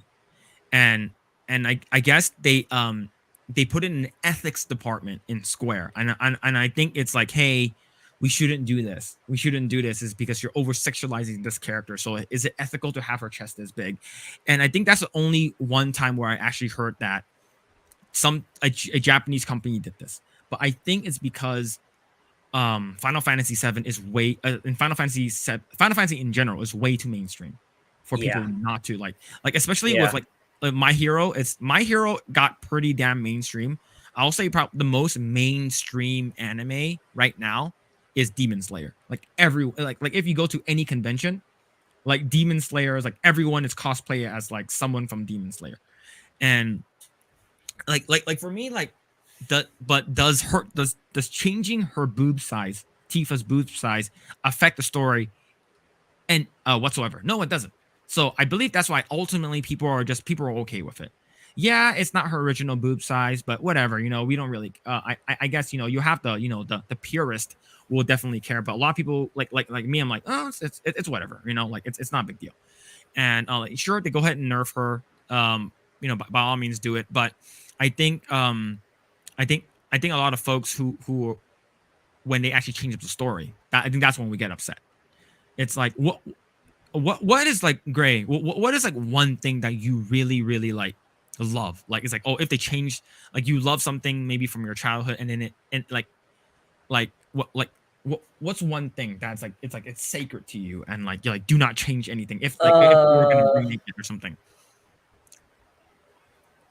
Actually, the funny thing is they toned down Final Fantasy for being too mainstream. I think you're on the right path there. I think you kind of nailed it, because Mhm. it's kind of strange. Okay, I'll show something on my screen. Oh, yeah, go ahead. Yeah. You have the ability to share a screen, right? Share. Yes. Wait. Okay. Share screen. Yeah. So for Star Ocean, because I really like Star Ocean. They went on the opposite route. They kind of in recent memory they really sexualized their characters more compared to Mhm. the older titles. So I think you're right there. So okay, can you see Yeah, this? there it is. Yeah, look at the girl at the lower right. Yeah, it's like, this is the incoming game. This is not an old title. This is an incoming game that's gonna come Mhm. out in October 27. Okay. So yeah, in the older titles, you don't have any characters even remotely close to to the Booba character in the Mhm. lower right. So it's like Square Enix knows how to draw the line. Like they don't take it too far, Mhm. and they know what they kind of appreciate that it's more of entertainment as a whole rather than trying to spew Mhm. out political identities. So yeah, because probably Final Fantasy it's too big. It's too big to take certain liberties like compared to this game, because yeah, for Yeah. sure this game is not as popular as Final Fantasy. So Mhm. it's really a matter of balancing it out, like being entertaining at the same time, not taking it too far. Yeah. So yeah, I think you kind of nailed it. That the more mainstream it gets, the more careful that these companies have to be able to whether to take some liberties to for fan service or to make sure it doesn't go too far. Like having 11-year-old looking characters being like, oh no, he's 10,000 years old. She's actually an adult. Stuff like that. Like a lolly or some shit. Yeah, yeah. But So yeah, man, yeah. but yeah, I definitely agree with you. Like I what's it called again? I I do agree where if it doesn't impede with the story, I think you might have some people who are like you're gonna get backlash is because this is not the original character. It's I believe one big thing for me was for me I'm just like I see the hypocrisy, right? I'm not mad if you did it and you stuck to your words and and you do and you continue. It's like, okay, if we're gonna say one thing, we're not gonna go say something and do something else, right? One major thing that I didn't like was during Smash Brothers Ultimate when they released Terry Bogard. And when Terry Bogard was released, they're like, okay, well, he's gonna have his own stage. All right, you're right. But yeah, Some water went to my throat. Yeah. all right, good. All right, cool. You as long as you're good. But yeah, when they released Terry Bogard, they also released his stage, and they also came with a bunch of other characters from King of Fighters, right? You get like you get Terry, and then you have Kyo, Rio, you have Andy, and all Blue Mary, and you have all these other characters. Of course, the character they leave out was Mai Shiranui. And why was the reason why they left her out? And the thing is, she's from the original final fight as well. Like, why did they leave her out? Is because Smash Brothers is made for good little boys and good little girls. That was Sakurai's reasoning. Okay. And then immediately following Terry Bogard's review, Pyra and Mithra, right? Exactly. Mithra, right, in Smash Brothers. Okay. So those are for good little boys and good little girls, correct? Mm-hmm. All right. So all right. If you're saying that for good little boys and good little girls, then why immediately following that release you have these characters? Of course, these characters are extremely censored compared to their original in Xenoblade Chronicles, but still, like she still like, of course, like in the original, I believe Mithra, like she doesn't have black leggings; it's completely bare skin. Right, and I believe I don't even think their chest. Yeah, their even chest. it shows cleavage. The chest over here for Pyra actually shows the cleavage, but you can still see it, right? You can still see the cleavage is there. Of course, this is a much censored version, but the thing is that you're going on and saying we're not gonna have Mai, but we're gonna have these two characters, right? And they're still like big booba characters. It's like so why did you go ahead and do that? Like, what was that reason? Oh, it's because Mai is known for her sexuality. I don't know, but I hate when companies like say something and do something else. But I actually found a post of this one Twitter person that got extremely upset, and so over here, so one of the characters is her name is Nejire Hado, which is one of the big three, and I guess this is the manga, right? And this is the anime. Right. Of course, they took the creative liberties. I'm like to make it bigger. Sure, whatever. Right. But the thing is that Japan, like the mangas and animes, they don't give a shit about people who are complaining. Like it's because I'm pretty sure this person who's complaining is from America. Right. So you have we got to talk about we gotta have a talk here, Studio Bones. Right. And then there's a thread on the bottom that says, I mean, I'm pretty sure this is what the fuck. Why did they have to make her so much bigger? I don't understand. So the reason why is because, I'm pretty sure the anime was like, hey, manga artist, she's too sexy, probably, right? Like, hey, manga artist, is this okay? Hey, studio that owns this, is this okay, right? Because like, is this okay? I'm pretty sure they looked at it. It's like, yep, it's perfectly fine by me. And I think this is the culture that we currently live in. I think if it's too over sexualized, it's no good, right? But in return, have this. In turn, okay. So let me pause this really quick. So I haven't seen this movie yet, but we've seen this movie. We've seen this trailer already, right? You have people who are like, stop sexualizing women. Stop doing that. Not all girls are skinny with like triple D cups and stuff like that. Like, I'm pretty sure there are women in all shape of sizes, whether or not they're extremely curvy or they're extremely slender or they're extremely big, right? It's like, stop sexualizing. Not all people actually look like that. And then you have this hypocrisy right here. Let's see who you are. I take off your disguise. And flick. Right, you have this. Flick too hard, damn it! Is this Love and Thunder? Yes, it's Love and Thunder. Eventually. Great. Right? So you have that, right? Oh shit. Sorry, wrong one. It's fine. So you have that, right? And you're literally saying that do not sexualize women, do not do that. And then in return, you have Thor whenever you can have Chris Hemsworth or Chris Pratt or Chris Pine or Henry Cavill. Yeah, Henry Cavill, Chris Evans, or whoever. We're gonna have them. We're gonna have them whenever possible. We're gonna have them half naked all the time, right? It's like you have that, and it's just like, do you know what you are, like what your hypocrisy is? And that's the reason why I love these like Japanese companies who just don't really care.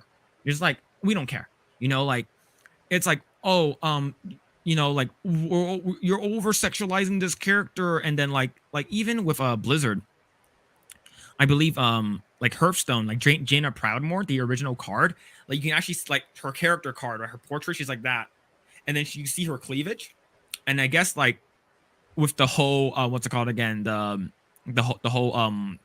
scandal that happened at Blizzard, they ended up like censoring a lot of characters, right? They started putting like, over it. It's like, oh yeah, doing something like that is actually gonna clear you from all your wrongdoing, right? It's like you're saying we're gonna do something very, very small, and just to appease the masses, or we're gonna do something that to sort of like make sure that we're the good guys.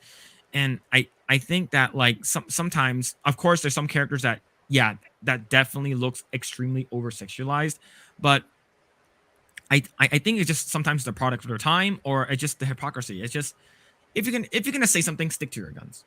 For sure.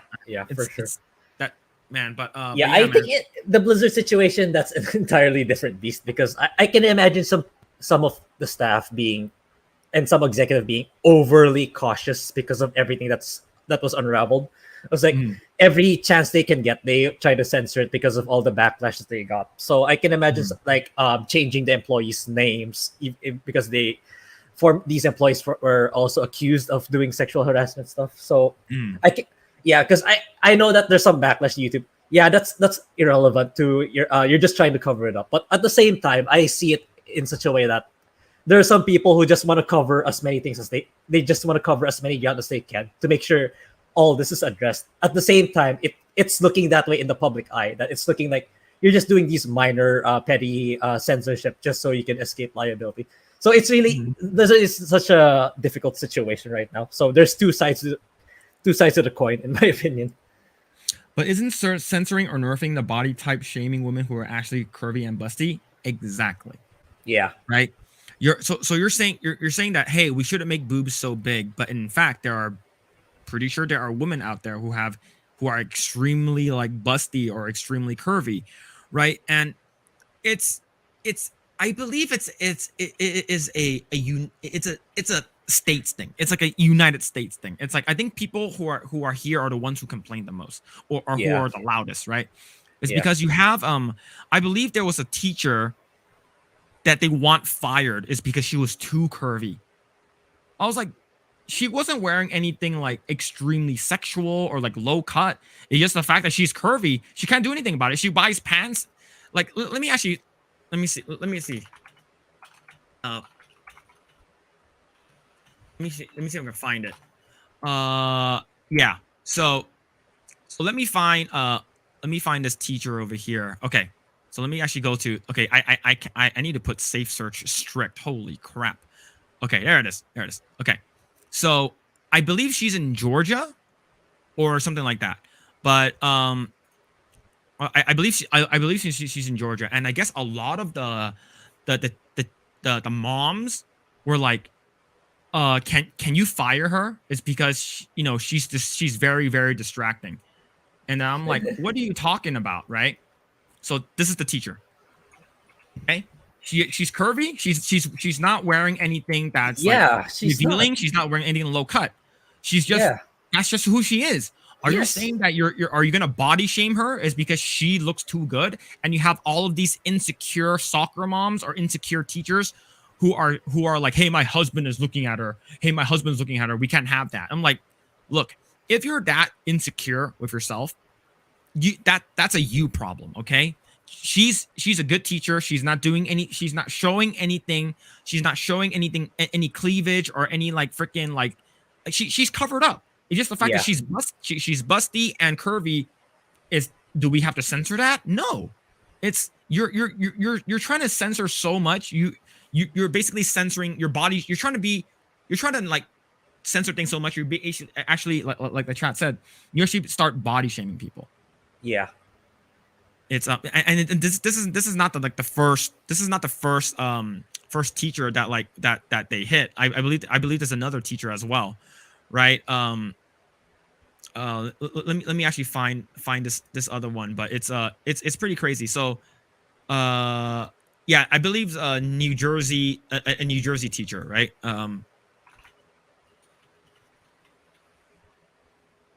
I believe this one. There's actually an article about it too. So it's in the Daily Mail. Let's see. Okay, she is extremely curvy. Okay, but so let me actually read this read this article really quick. But okay, too tight to teach. A parent slams New Jersey elementary teacher miseducation for Instagramming her extremely tight work outfits while in the classroom. Okay, the new curvy curvy New Jersey elementary school teacher has been blasted for Instagramming her very tight outfits. Okay, is it her fault that she looks like that? Probably. I'm pretty sure she maybe got like surgery or injections because like her butt is extremely big and versus her waist. But the fact that she's not wearing anything revealing, like she's actually extremely covered up, right? This is pretty covered up. It just so happens that she's extremely curvy. Are you going to body shame her and fire her and have her and have her kicked out, right? So this title, this comment right here, I mean not comment, but this comment over here says, the New Jersey teacher, art teacher, hit back against the critics saying that the comments of her body are discriminatory. Exactly, right? You're not supposed to discriminate off a person's body, religion, or anything of that. So if a person who is extremely curvy and that's their natural body, why can't you just let it be? So if it's in a video game, however, if it's in a video game or a movie or a TV show, oh, let's shrink these down because these proportions there's no such thing as these proportions in real life. Like Exhibit A is right here. Whether or not it's fake or real, you have a person that actually looks like this, right? But it's more of a United States kind of thing. Like people here just get freaked out over everything. They're happy and confident what's wrong with that. Exactly, right? It's like if you're insecure of your own body, that's a you problem. And don't body shame people, right? Whether or not if they're overweight, underweight, or whatever, right? And you know, don't body shame them, but at the same time, you can't like so over sexualize your characters. But at the same time, you can over sexualize Thor. So now it's such a weird topic, and that's the reason why video games, like the escapism, like going back to the escapism thing, if the game is meant to be teens and above, and you are meant to show the character in like a sexy lingerie or something like that, then by all means go for it. But man, it's I'm assuming you don't get any of that issue. You're just sort of getting like the sort of like the trickle down effect from what we're experiencing, right? Yeah, for sure. It's not really a big deal in the Philippines because example, if you like, it's actually people actually appreciate those kinds of content. Like in Instagram, we got plenty of those models on bikini stuff. No issues. The only issue they probably face is harassment from the weirdos and psychos on social media, but they're not. But they're it's not being shamed upon. It's not being called out to cover up. Yeah, no, nothing of the sort. Yeah, and for me, like that's the reason why like I feel like, oh, you shouldn't like over sexualize women and stuff like that. They don't look like this in real life, like it's if you're playing a character and that character is meant to be like that, like that's their character and that's how the character is in the original source material. For instance, what's it called again? I forgot her name, but the girl who played Faye Valentine, and she goes on saying that like, oh, I'm sorry, I'm not a super skinny. I'm sorry, I don't have big boobs or something like that. But like, basically she told the people who are basically complaining about it to go fuck themselves. And I think that I don't think that's what people are complaining about. But the thing is, Faye Valentine's character in Cowboy Bebop, she's known for being a femme fatale. She's known for using her sexuality to get what she wants, right? And if you change her character, the core of her character, people are not going to be happy, especially like when they did it like that. And that's the reason why when I hear they are making a live action adaptation of an anime or a manga or something like that, like a lot of people gets very upset. And that's the reason why Death Note didn't do good.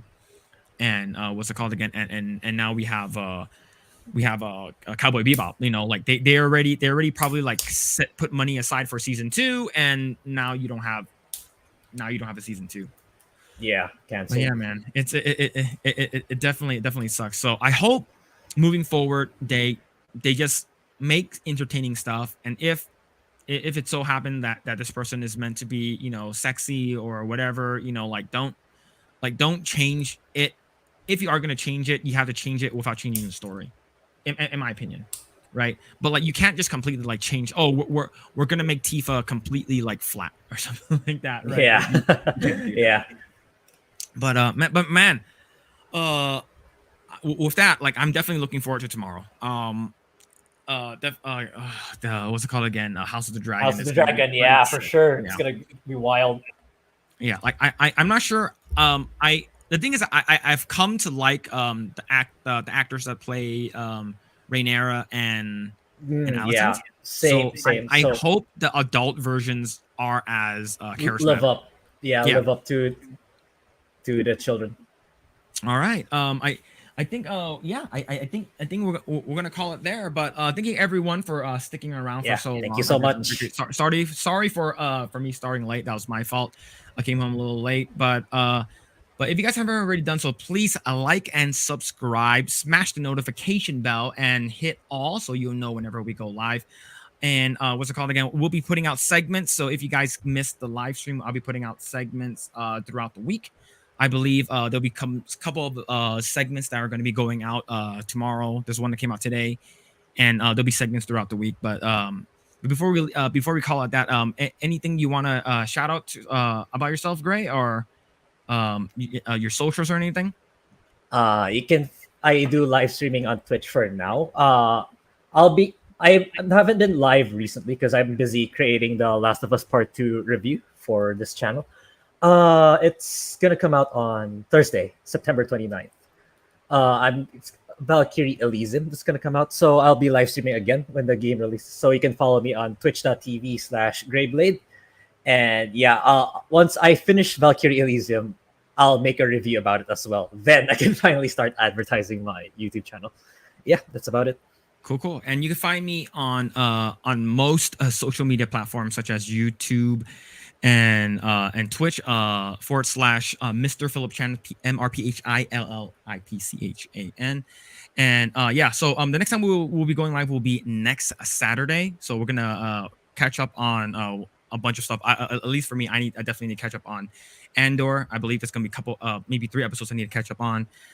not really looking forward to the next Rings of Power episode, but definitely looking forward to tomorrow's House of the Dragon episode. And with that, hopefully everyone enjoys the stream, and we will catch you guys in the next one. See ya. See ya.